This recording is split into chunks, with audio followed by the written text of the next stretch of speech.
Your clients and team members won't always be right next door to you. You can try to use a big mess of emails and text messages to collaborate and cross your fingers that you won't miss anything. Or you can use these resources that our friends Ray and Joe use to collaborate with people across the globe.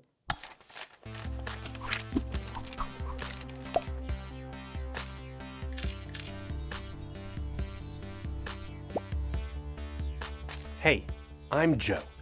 Together with Ray, we're Locomotive. Ray's address says he lives in Portland, while mine says I live in Georgia. But with the amount that we travel, those addresses are only where we send our snail mail. Ray and I collaborate all over the map. We've gotten proficient in both collaborating in the same room as well as far away from each other in other countries. I'll let you in on a secret that's not so secret. Communication is key. Every partnership is a little different, but we have some tips for you that will help make any collaboration stronger between two or more creatives, whether they're living in different cities, countries, or maybe one day even other planets. First and foremost, it's very important to pick your toolset and to try it out. Lots of products have a learning curve, so take the time to find the best fit, evaluate it for a period of time, and then iterate if needed. Some of our go-tos are Asana for task management, TripIt for travel coordination, Frame.io for post-production collaboration, Quip for document sharing, and Expensify for sharing and managing your receipts. Asana gives us an online workspace to improve team collaboration by focusing on managing projects and tasks without the use of email. In each task, users can add notes, comments, attachments, and tags. When a project or task changes, followers get updates about the changes so everyone is in the loop. TripIt is also very useful as it compiles all of our travel information together from confirmation numbers, ticket and booking information. It even lets us know what flights to take if our travel gets delayed. TripIt does all this by simply forwarding our emails from airlines, hotels, and rental car companies to one email address. We get to see everyone on the team's travel plans, where they'll be, and share an itinerary for each shoot we're on. Expensify is an extremely budget-friendly tool that allows you to import your credit card statements for e-receipts. They have an auto-scanning feature that will automatically add the information from your receipt images to your expense reports. Frame.io lets us collaborate on our edits remotely, while Quip is fantastic for sharing various documents and files between our team and our clients. With all of the options out there, how do you narrow down the right ones for you and your business? Consider things like whether they have a mobile app. Are they built in the cloud? And how does each app charge for additional users as your team and needs may scale up or down? Don't forget to evaluate if these apps will work well with your clients and allow an easy onboarding process for them. Integrations between apps can be a huge time saver, and it's always something to look out for. For instance, TripIt can automatically add itineraries from Gmail to save you time instead of having to take the extra step of forwarding them.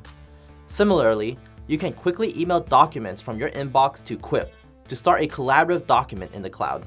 Asana links to Dropbox and Google Drive documents so you can attach them directly to tasks. I can go on, but I'm sure you can see how useful these integrations can be.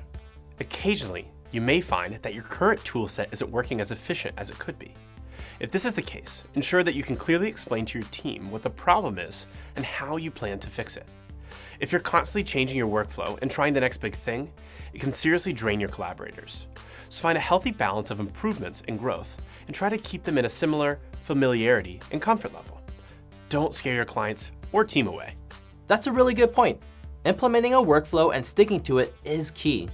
This increases your entire team's familiarity with the production process. They know what to expect, when to expect it, and what's expected of them in the process. Consistency. That makes a lot of sense. But what if you need to make a change? Sometimes you'll need to introduce new people to your workflow. Consider writing an SOP, or Standard Operating Procedure. This is essentially a set of step-by-step instructions that creates a predictable, standardized workflow of your team's desired results. Write an SOP for the major tools you use and the repeatable components of your company to simplify your onboarding process. Having an SOP, or Standard Operating Procedure, ensures all your itinerary information is shared on your travel management program properly, as well as correctly managing expenses and receipts after a shoot so you can get them reimbursed. Knowing how to create crew documents in the cloud for an upcoming shoot, and creating a new project to manage all the tasks prior to your shoot can be reviewed in the SOP. Having a simple shared document with screenshots, step-by-step instructions, and tips and tricks can be huge in onboarding new collaborators to the way you work. It's important to keep these simple and abbreviated. While integrating clients into your workflow, it's important to determine what level of access your clients should have to your documents, post-production builds, travel information, etc. For travel, perhaps your clients only need to know when you arrive and where you're staying. For production, share call sheets and scripts with clients via the cloud, but shield them from the nitty-gritty specifics and notes you share with crew. For post, designate a point of contact and a method of collaboration and review. Vimeo and Dropbox are industry standard, but we use Frame to help our clients give us feedback because it integrates both of Vimeo's and Dropbox features into one place. Again, be sure to simplify whenever possible. Moreover, with most tools having built-in commenting, it's crucial to identify where people should respond.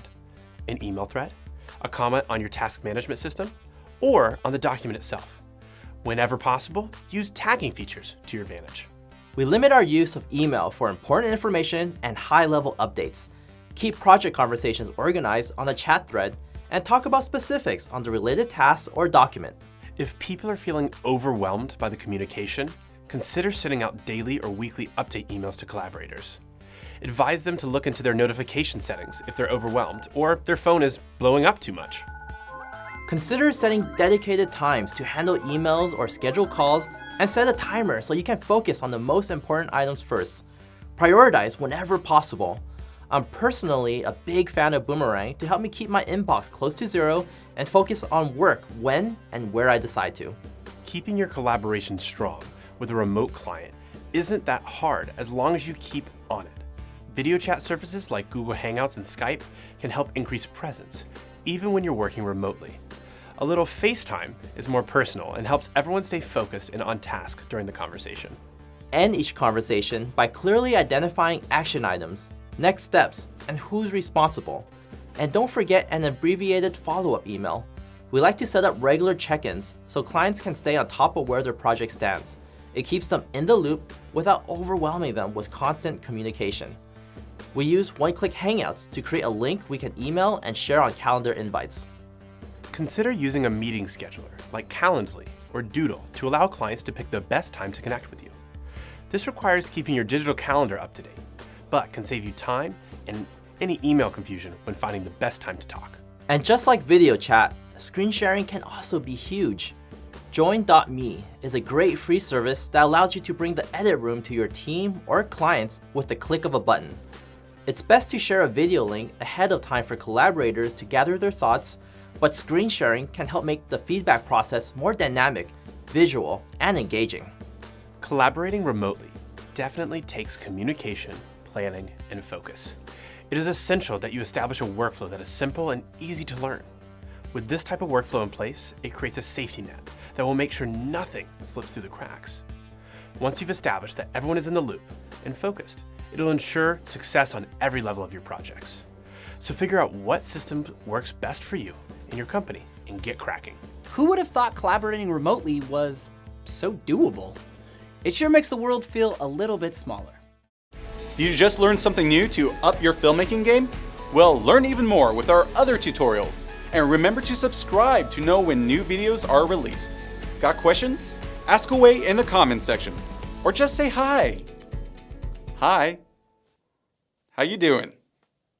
I'm good. If you're asking.